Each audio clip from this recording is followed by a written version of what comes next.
ಸ್ನೇಹಿತರ welcome back to Mahi masters YouTube channel. ನಾನು ನಿಮ್ಮ ಮಹಿಗೌಡ ಮಾತಾಡ್ತಿರೋದು. KCET ಆ್ಯಂಡ್ ಹಾಗೇನು ನೀಟ್ ವಿದ್ಯಾರ್ಥಿಗಳಿಗೆ KA ಕಡೆಯಿಂದ ಒಂದು ವೆರಿ ಬಿಗ್ ಅಪ್ಡೇಟ್ ಆದರೆ ಬಂದಿರುವಂಥದ್ದು. ಸೊ ಅದ್ರ ಬಗ್ಗೆ ತಿಳಿಸ್ಕೊಡ್ತೀನಿ. ವಿಡಿಯೋ ಖಂಡಿತವಾಗ್ಲೂ ಇನ್ಫಾರ್ಮೇಟಿವ್ ಆಗಿರುತ್ತೆ. ಲೈಕ್ ಸಬ್ಸ್ಕ್ರೈಬನ್ನು ಮಾಡಿಕೊಂಡು ಕೊನೆವರೆಗೂ ವಾಚ್ ಮಾಡಿ. ಮೊದಲಿಗೆ ನೋಡಿ, ಇವತ್ತು ಬಂದಿರುವಂತಹ ಒಂದಿಷ್ಟು ಅಪ್ಡೇಟ್ಸ್ ಏನು ಅಂತ ಅಂದ್ರೆ, ಒಂದು ಬಂದು ಕಾಸ್ಟ್ ಆ್ಯಂಡ್ ಡೆಪಾಸಿಟ್ ಕುರಿತು, ಆ್ಯಂಡ್ ಹಾಗೇನೂ ಸಹ ಇನ್ನೊಂದು ಬಂದುಬಿಟ್ಟು UGCET UG NEET 2025 ಮೊದಲನೇ ಸುತ್ತಿನಲ್ಲಿ ಯಾವುದೇ ಸೀಟು ಹಂಚಿಕೆಯಾಗದಿರುವ ಅಭ್ಯರ್ಥಿಗಳಿಗೆ ಸುಚನೆಗಳು ಅಂತ ಇದೆ. ಜಸ್ಟ್ ಅದರ ಮೇಲೆ ಕ್ಲಿಕ್ ಮಾಡಿದ ಕೂಡಲೇ ಸಹ ಎಲ್ಲ ಕೋರ್ಸ್ದವ್ರಿಗೂ ಈಗಾಗಲೇ ನೀವು ಆಪ್ಷನ್ ಎಂಟ್ರಿಯನ್ನು ಮಾಡಿದ್ರಿ. ಆಪ್ಷನ್ ಎಂಟ್ರಿ ಮಾಡಿದಾದ್ಮೇಲೆ ಫಸ್ಟ್ ರೌಂಡಲ್ಲಿ ನಿಮಗೆ ಯಾವುದೇ ಥರದ ಸೀಟ್ ಅಲಾಟ್ಮೆಂಟ್ ಆಗಿಲ್ಲ ಅಂತಂದರೆ ನೀವು ಚಾಯ್ಸ್ ಎಂಟ್ರಿ ಮಾಡುವಂಥ ಅವಶ್ಯಕತೆ ಇರೋದಿಲ್ಲ ಅಂತ ಹೇಳ್ಬಿಟ್ಟು ನಾನು ಸಾಕಷ್ಟು ವೀಡಿಯೋಸಲ್ಲಿ ಹೇಳಿದ್ದೆ. ಈಗ KA ಕಡೆಯಿಂದ ಮತ್ತೊಂದು ಸಲ ತಿಳಿಸ್ಕೊಟ್ಟಿದ್ದಾರೆ, ಚಾಯ್ಸ್ ಎಂಟ್ರಿ ಮಾಡುವಂಥ ಅವಶ್ಯಕತೆ ಇರೋದಿಲ್ಲ. ಡೈರೆಕ್ಟಾಗಿ ನೀವು ಬಂದುಬಿಟ್ಟು ಸ್ಟೂಡೆಂಟ್ಸು ಸೆಕೆಂಡ್ ರೌಂಡಿಗಾದರೆ ಎಲಿಜಿಬಲ್ ಇರ್ತೀರಾ ಅಂತ ಹೇಳ್ಬಿಟ್ಟು, ಬಟ್ ನೀವು ಸೆಕೆಂಡ್ ರೌಂಡ್ಗೆ ಎಲಿಜಿಬಲ್ ಇರ್ತೀರಾ. ಈಗ ಸೆಕೆಂಡ್ ರೌಂಡ್ ಟೈಮಲ್ಲೂ ಸಹ ಆಪ್ಷನ್ ಎಂಟ್ರಿ ಮಾಡಬೇಕಾಗುತ್ತೆ. ಯಾವ ರೀತಿ ಆಪ್ಷನ್ ಎಂಟ್ರಿ ಅಂತ ಅಂದರೆ, ಸೆಕೆಂಡ್ ರೌಂಡಲ್ಲಿ ಯಾವುದೇ ಕೋರ್ಸ್ಗೂ ನೀವು ಕಾಲೇಜಸನ್ನು 100% ಆಗಿ ಆ್ಯಡ್ ಮಾಡೋದಕ್ಕೆ ಆಗೋದಿಲ್ಲ. ಜಸ್ಟ್ ನೀವು ಈಗ ಫಸ್ಟ್ ರೌಂಡಲ್ಲಿ ಏನು ಕಾಲೇಜಸನ್ನು ಆ್ಯಡ್ ಮಾಡಿರ್ತೀರಾ ಅವೆಲ್ಲ ಒಂದು ಕಾಲೇಜಸ್ಗೆ ಪ್ರಿಯಾರಿಟಿ ನಂಬರ್ಸ್ ಆಗಿರ್ಬೋದು ಅಥವಾ ಮತ್ತೊಂದು ಆಗಿರ್ಬೋದು, ಆ ರೀತಿ ನೀವು ಚೇಂಜಸನ್ನು ಆದರೆ ಮಾಡ್ಕೋಬೋದು ಅಷ್ಟೇ. ಬಟ್ ಇಲ್ಲಿ ನಿಮಗೆ ಇಂಪಾರ್ಟೆಂಟ್ ಥಿಂಗ್ ಏನು ಅಂತ ಅಂದ್ರೆ, ಈಗ ಫಸ್ಟ್ ರೌಂಡಲ್ಲಿ ನಿಮಗೆ ಸೀಟ್ ಅಲಾಟ್ಮೆಂಟ್ ಆಗಿಲ್ಲ, ನೀವು ಸೆಕೆಂಡ್ ರೌಂಡ್ಗೆ ಪಾರ್ಟಿಸಿಪೇಟ್ ಮಾಡ್ತೀರಾ. ಪಾರ್ಟಿಸಿಪೇಟ್ ಮಾಡಿದಾಗ ನಿಮ್ಮ ಆಪ್ಷನ್ ಎಂಟ್ರಿ ಕನ್ಸಿಡರ್ ಆಗಬೇಕು ಅಂತಂದರೆ ನೀವು ಅವಾಗಲೂ ಸಹ ಒಂದು ಒಪ್ಪಿಗೆ ಕೊಡಬೇಕಾಗುತ್ತೆ, ಅಂದರೆ ಒಂದು ಡಿಕ್ಲರೇಷನನ್ನು ಕೊಡಬೇಕಾಗುತ್ತೆ. ಓಕೆನಾ, ನೀವು ಸಿಂಪಲ್ ಆಗಿ ಇವಾಗ ಏನು ವರ್ಕ್ ಮಾಡಬೇಕು ಅಂತ ಅಂದ್ರೆ, ಈಗ ನೀವು ಕಾಲೇಜಸನ್ನು ಆ್ಯಡ್ ಮಾಡೋದಕ್ಕಾಗೋದಿಲ್ಲ, ಏನು ಟೆನ್ಷನ್ ತಗೊಳ್ಳೋದು ಬೇಡ. ಈಗ ನಿಮಗೆ ಫಸ್ಟ್ ರೌಂಡ್ ಅಲಾಟ್ಮೆಂಟಲ್ಲಿ ಸೀಟ್ ಅಲಾಟ್ಮೆಂಟ್ ಆಗಿಲ್ಲ, ಸೆಕೆಂಡ್ ರೌಂಡು ಸ್ಕೆಡ್ಯೂಲ್ ಕೊಡ್ತಾರೆ KA ಕಡೆಯಿಂದ. ಸೆಕೆಂಡ್ ರೌಂಡ್ ಸ್ಕೆಡ್ಯೂಲ್ ಕೊಟ್ಟಾಗ ಅಲ್ಲಿ ನಿಮ್ಗೆ ಕ್ಲಿಯರಾಗಿ ಗೊತ್ತಾಗುತ್ತೆ ಸೆಕೆಂಡ್ ರೌಂಡ್ ಆಪ್ಷನ್ ಎಂಟ್ರಿ ಯಾವಾಗ ಏನು ಅಂತ ಹೇಳ್ಬಿಟ್ಟು.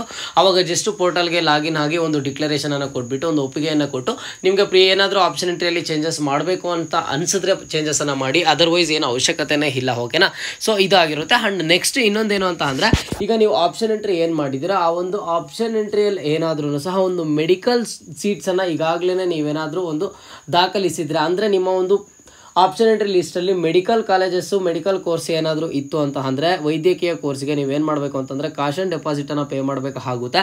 ಕಾಸ್ಟ್ ಆ್ಯಂಡ್ ಡೆಪಾಸಿಟನ್ನು ಪಾವತಿಸಲು ವೇಳಾಪಟ್ಟಿಯನ್ನು ನೀಡಲಾಗುವುದು ಅಂತ ಇರೋದು. ಸೊ ಕಾಸ್ಟ್ ಆ್ಯಂಡ್ ಡೆಪಾಸಿಟ್ ಯಾಕೆ ಪೇ ಮಾಡಬೇಕು ಅಂತ ಅಂದರೆ, ಮೆಡಿಕಲ್ಗೆ ಒಂದು 2 ರೌಂಡ್ಸ್ ಅಷ್ಟೇ ಇರುವಂಥದ್ದು. ಓಕೆನಾ, ಈಗ ನೀವು ಸೆಕೆಂಡ್ ರೌಂಡ್ಗೆ ಪಾರ್ಟಿಸಿಪೇಟ್ ಮಾಡ್ತೀರಾ, ನಿಮಗೆ ಫಸ್ಟ್ ರೌಂಡಲ್ಲಿ ಯಾವುದೇ ಥರದ ಸೀಟ್ ಅಲಾಟ್ಮೆಂಟ್ ಆಗಿಲ್ಲ ಅಂತ ಅಂದ್ಕೊಳ್ಳಿ.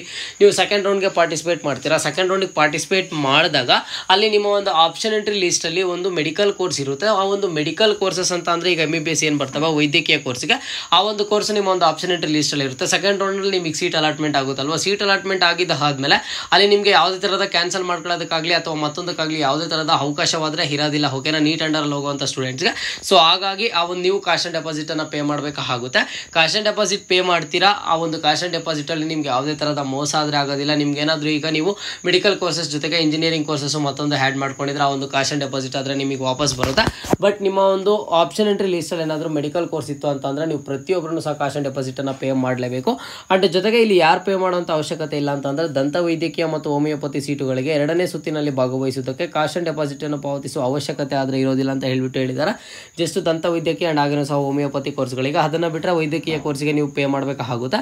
ಸೊ ಅದನ್ನು ಯಾವಾಗ ಪೇ ಮಾಡಬೇಕು ಏನು ಅಂತ ಹೇಳ್ಬಿಟ್ಟು ಶೀಘ್ರದಲ್ಲಿನೇ ನಿಮಗೆ ಒಂದು ವೇಳಾಪಟ್ಟಿ ಆದರೆ ಸಿಗುತ್ತೆ. ಓಕೆನಾ, ಇಲ್ಲಿ KCET ವಿದ್ಯಾರ್ಥಿಗಳಿಗೆ ಯಾಕೆ ಕಾಸ್ಟ್ ಆ್ಯಂಡ್ ಡೆಪಾಸಿಟ್ ಇಲ್ಲ ಅಂತ ಅಂದರೆ ಒಂದು ರೀಸನ್ ಹೇಳ್ತೀನಿ ನೋಡಿ. KCET ವಿದ್ಯಾರ್ಥಿಗಳಿಗೆ ಇಂಜಿನಿಯರಿಂಗ್ ಕೋರ್ಸಸ್ಗಳಿಗೆ ನೆಕ್ಸ್ಟ್ ಸೆಕೆಂಡ್ ರೌಂಡ್ ನಡೆಯುತ್ತೆ. ಸೆಕೆಂಡ್ ರೌಂಡಲ್ಲಿ ಸಿಕ್ಕಿರುವಂಥ ಸೀಟ್ ಇಷ್ಟ ಇಲ್ಲ ಅಂತಂದರೆ ಮತ್ತೆ ಸೆಕೆಂಡ್ ಎಕ್ಸ್ಟೆಂಡೆಡ್ ರೌಂಡ್ಗೆ ಪಾರ್ಟಿಸಿಪೇಟ್ ಮಾಡ್ಬೋದು. ಬಟ್ ಆ ಒಂದು ಸ್ಟೂಡೆಂಟ್ಸು ಸೆಕೆಂಡ್ ಎಕ್ಸ್ಟೆಂಡೆಡ್ ರೌಂಡಲ್ಲೂ ಅವ್ರಿಗೆ ಒಂದು ರೂಲ್ ಇರುತ್ತೆ. ಸೆಕೆಂಡ್ ಎಕ್ಸ್ಟೆಂಡೆಡ್ ರೌಂಡಿಗೆ ನೀವೇನಾದರೂ ಪಾರ್ಟಿಸಿಪೇಟ್ ಮಾಡಿದ್ದೀರ ಅಂತ ಅಂದರೆ ನಿಮಗೆ ಕಾಲೇಜ್ ಅಲಾಟ್ಮೆಂಟ್ ಆಯಿತು ಅಂತಂದರೆ ನೀವು ಕಾಲೇಜಿಗೆ ಜಾಯಿನ್ ಆಗಲೇಬೇಕು. ಓಕೆನಾ, ಅವ್ರಿಗೆ ಆ ಥರ ರೂಲ್ ಆದರೆ ಇರುತ್ತೆ. ಇದು KA ಕಡೆಯಿಂದ ಬಂದಿರುವಂತಹ ಇವತ್ತಿನ ಅಪ್ಡೇಟು. ಇದರಲ್ಲಿ ಏನಾದರೂ ಡೌಟ್ ಇದ್ದರೆ ಕಮೆಂಟ್ ಬಾಕ್ಸಲ್ಲಿ ಕಮೆಂಟನ್ನು ಮಾಡಿ, ಅಥವಾ ಕೌನ್ಸಿಲಿಂಗ್ ರಿಲೇಟೆಡ್ ಯಾವುದ್ರ ಬಗ್ಗೆ ನಿಮಗೆ ಅಪ್ಡೇಟ್ ಬೇಕು ಅಂತ ಕಮೆಂಟ್ ಬಾಕ್ಸ್ ಮೂಲಕ ತಿಳಿಸಿ. ಇದು ಇವತ್ತಿನ ಮಾಹಿತಿ ಆಗಿತ್ತು. ಮುಂದೆ ಎಲ್ಲ ರೀತಿಯ ಹೆಚ್ಚಿನ ಅಪ್ಡೇಟ್ಸ್ ಜೊತೆಗೆ ಸಿಗ್ತಾ ಇರೋಣ. ಅಲ್ಲಿಯ ತನಕ take care and keep watching Mahi masters for more updates.